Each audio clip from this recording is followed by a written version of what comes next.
하이브의 방시혁 의장이 상장 계획을 속인 혐의로 검찰 수사를 받게 됐습니다. 앞으로는 이런 유명인이나 경영인뿐 아니라 증권 범죄에 연루되면 판결 확정 전에도 실명이 공개됩니다. 정부가 내놓은 주가 조작 근절 대책 황영규 기자가 정리했습니다. 상장 주식회사로서 주주 및 사회에 대한 깊은 책임의식을 느낍니다.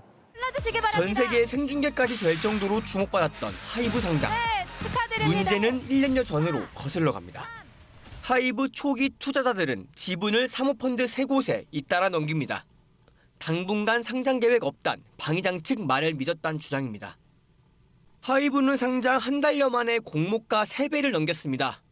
사모펀드는 최소 7천억 원을 벌었고 초기 투자자들은 큰 손해를 본 셈입니다. 그런데 방 의장이 사모펀드와 비공개 계약을 맺고 수익 수천억 원을 나눠 가진 사실이 뒤늦게 드러났습니다.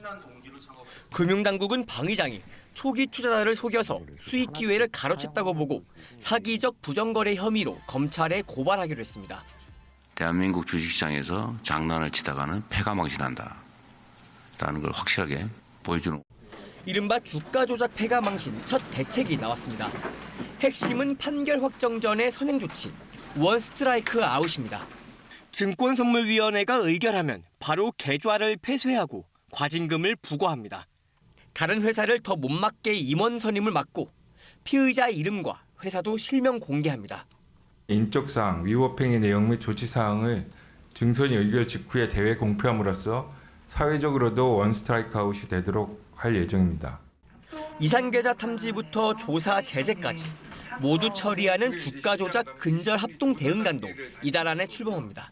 KBS 뉴스 황hin규입니다.